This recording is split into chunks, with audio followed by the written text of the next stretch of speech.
Friends ఇప్పుడు మనం ఈరోజు కేటీఆర్ బర్త్డే సందర్భంగా ఇందిరా పార్క్లో జరుగుతున్నటువంటి స్టూడెంట్కి సపోర్ట్గా జరుగుతున్నటువంటి ప్రొటెస్ట్ దగ్గర ఉన్నాము. అయితే కొంతమంది బీఆర్ఎస్ లీడర్స్ అయితే ఇక్కడ ఉన్నారు. మరి వాళ్ళు కేటీఆర్ బర్త్డే ఇక్కడ జరుపుకుంటా ఉన్నాడు ఈసారి. మరి వాళ్ళు ఎందుకు వచ్చారు, ఏం కథ అనేది వాళ్ళని అడిగి తెలుసుకుందాం. అన్న చెప్పండి, పేరు?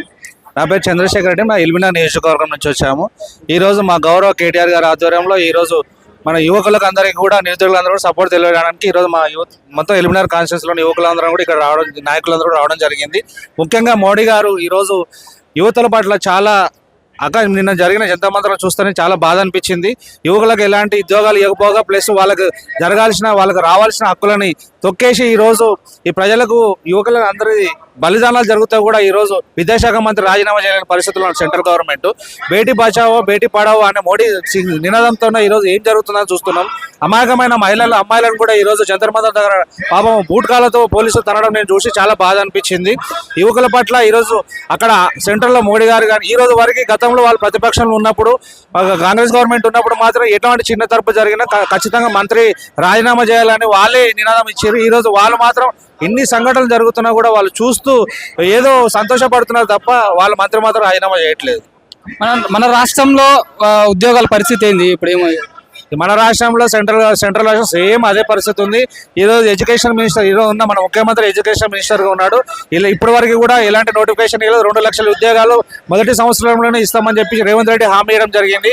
ఆయన కూడా మాటలు చెప్పి ఈరోజు అబద్ధాలు చెప్పి అధికారంలో వచ్చిన తర్వాత ఈరోజు ఎలాంటి పోస్టులు ఇవ్వకపోగా అబద్ధాలు చెప్పి 60,000 ఇచ్చినాం, 70,000 ఇచ్చినాం అబద్ధాలు చెప్తూ ఈరోజు ఇలా పరిపాలన సాగిస్తున్నారు. నిన్న సీఎం రేవంత్ రెడ్డి ఏమన్నాడు అని అంటే, బీఆర్ఎస్ గవర్నమెంట్ ఉన్నప్పుడు గ్లోబల్ ఇన్ సంస్థ కాంటాక్ట్ కేటీఆర్ బినామీ వాళ్ళదే, దాని చేయవాటికి చాలా మంది విద్యార్థులు చచ్చిపోయారు అని చెప్పేసి ఆరోపణ చేసింది. దాని మీద కేటీఆర్ కూడా స్పందించి ఆయనకు లీగల్ నోటీస్ అయితే పంపించింది క్షమాపణ చెప్పాలని. దీని నుంచి ఈరోజు బీఆర్ఎస్ ప్రభుత్వంలో ఉన్నప్పుడు యువకులు కానీ తెలంగాణ ప్రజలు కానీ రైతులు కానీ ఏ రకంగా సంతోషం ఉన్నారని ప్రజలందరూ చూసిరు.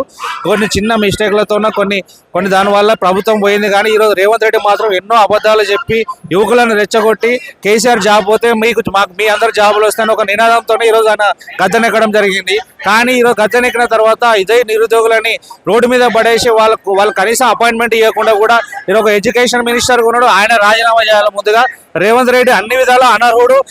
కేటీఆర్ గురించి మాట్లాడే అర్హత లేదు, కేసీఆర్ గురించి మాట్లాడే అర్హత లేదని తెలుపుతున్నాం.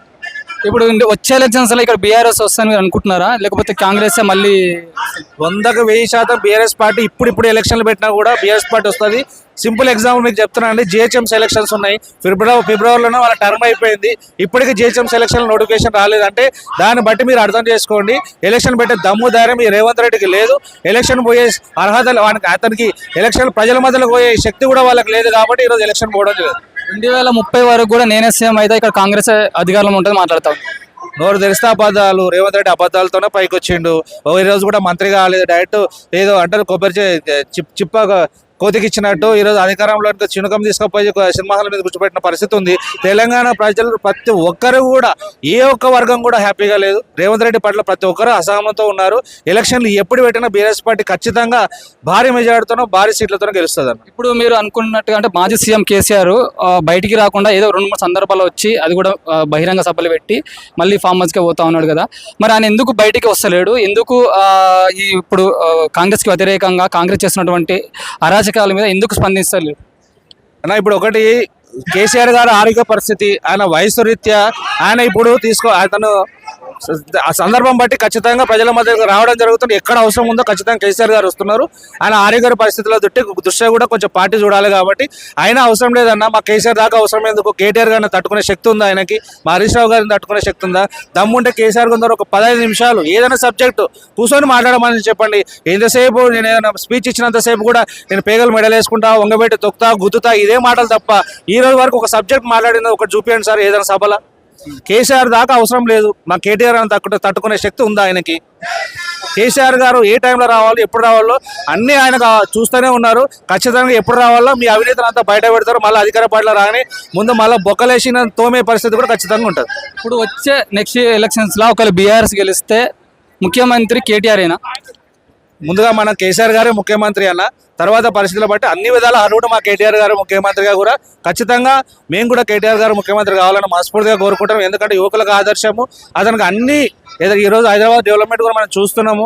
కేటీఆర్ గారికి తెలంగాణ ప్రజల అన్నింటి మీద అవగాహన ఉంది. ఖచ్చితంగా ఒక యువ నాయకుడు ఈరోజు కొన్ని స్టేట్లలో చూస్తున్నాం. విజయ్ గారు కానీ ఇంతకుముందు జగన్ గారు ఎంతోమంది యువకులు ఉంటేనే ఆ రాష్ట్రానికి చాలా మంచి జరిగింది. భవిష్యత్తులో ఎన్నో కంపెనీలు రావాలన్నా ఐటీస్ కానీ ఏది డెవలప్మెంట్ కావాలో యువ నాయకులు సీఎంగా ఉంటేనే మంచిదని మా భావిస్తున్నాం. మరి హరీష్ రావు ఒకళ్ళు కేటీఆర్ ముఖ్యమంత్రి అయితే హరీష్ రావు పరిస్థితి ఏంది? ఆయన ఒప్పుకుంటాడా? ఖచ్చితంగా హరీష్ రావు గారు పార్టీ కోసం పనిచేసే వ్యక్తి, పార్టీకి సిన్సియర్ నాయకుడిగా ఉన్న వ్యక్తి. ఖచ్చితంగా హరీష్ రావు కూడా కేటీఆర్ గారికి తగ్గ నాయకుడే. ఆయన కూడా కాదని మేము అనలేము. ఖచ్చితంగా హరీష్ రావు కూడా మంచి మాస్ ఫాలోయింగ్, పబ్లిక్లో ఎప్పుడు పిలిచే నాయకుడు, పార్టీ కోసం చాలా కష్టపడ్డ వ్యక్తి.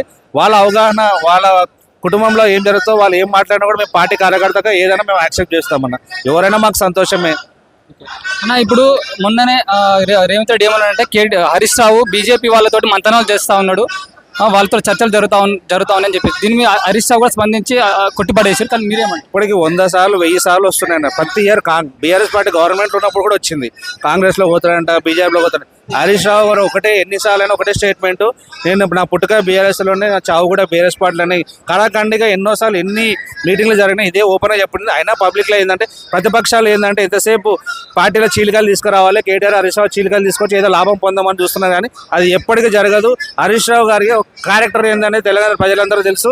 సిన్సియర్ కార్యకర్త, సిన్సియర్ పార్టీ కోసం పనిచేసే నాయకుడు, మేమందరం ఇన్స్పిరేషన్గా తీసుకునే నాయకుడు. ఖచ్చితంగా ఆయన పార్టీ అన్యాయం చేయడు. వీళ్ళంతా కళలు అనుకుంటూ కూర్చొని మాట్లాడుతూనే ఉంటారు, కానీ హరీష్ రావు మాత్రం పార్టీ దాటు. ఇప్పుడు కల్వకుంట్ల కవిత కేసీఆర్ బిడ్డ అయ్యి ఉండి, కేటీఆర్ చెల్లె అయ్యి ఉండి వేరే పార్టీ పెట్టుకుంది, బీఆర్ఎస్ నుంచి విడిపోయి. మరి ఆమె ప్రభావం ఎట్లా ఉండబోతుంది ఎలక్షన్స్లో? ప్రజలు ఎవరిని చూస్తారు ఇప్పుడు? గత 10 ఏళ్ళ అధికారం ఇచ్చింది కేసీఆర్ చూసి, బీఆర్ఎస్ నుంచి ఉద్యమ పార్టీ అని చెప్పేసి. అదే ఉద్యమ పార్టీ నుంచి వచ్చినటువంటి కవిత ఇప్పుడు సపరేట్ పార్టీ పెట్టుకున్నది. మరి ఆమె ప్రభావం ఎట్లా ఉండబోతుంది?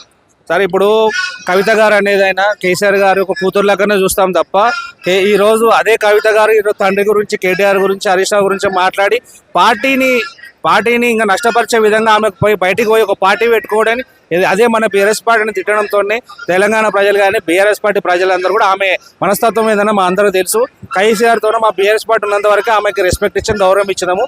ఆమె వేరే పార్టీకి ఎప్పుడైతే పోయిందో ఆమెను మేము బీఆర్ఎస్ పార్టీ కాదు, తెలంగాణ ప్రజలు ఎవరు కూడా ఆమెను యాక్సెప్ట్ చేయరు. ఎమ్మెల్యేల సీట్లు తర్వాత సంగతి ఆమె కూడా గెలవదు అన్న. ఖచ్చితంగా కవిత కూడా గెలవదు. ఆమె మాటలను ఎవరు పట్టించుకునే పరిస్థితులు కూడా లేదు. తప్పకుండా తెలంగాణకు తొలి మహిళా సీఎం నేనని చెప్పేసి చెప్తా ఉంది.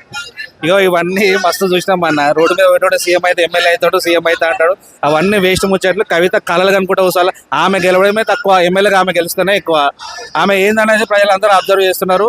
ఈరోజు లిక్కర్ స్కామ్తో ఆమె జైలుకి వచ్చిన తర్వాత ఇంకా మా పార్టీకి నష్టం జరిగింది. సరే, ఆమె పోయింది దరిద్రం పోయిందని అనుకుంటాం తప్ప ఆమెతోనే మాకు వచ్చే నష్టం మాత్రం లేదండి. ఎల్బీనగర్ పరిస్థితి ఏంది? ఎల్బీనగర్లో మా సుధీరన్న ఉన్నంత వరకు, మా సుధీరన్న ఈరోజు ఎల్బీనగర్ కోసం ఎంత ఆయన డెవలప్మెంట్ కానీ ప్రజలకు పొద్దుగా లేస్తే రాత్రి దాకా టైం ఇచ్చే ఏకైక నాయకుడు మా సుధీరన్న గారు హైదరాబాద్లో. ఈరోజు హైదరాబాద్ డెవలప్మెంట్లో కూడా చాలా వరకు మా సుధీరన్న హస్తం ఉంది. ఈరోజు ఫ్లైఓవర్లు కానీ, అవుటర్ రింగ్ రోడ్ కానీ, ఈరోజు ఎల్బీనగర్ మీరు ఒకసారి రండి.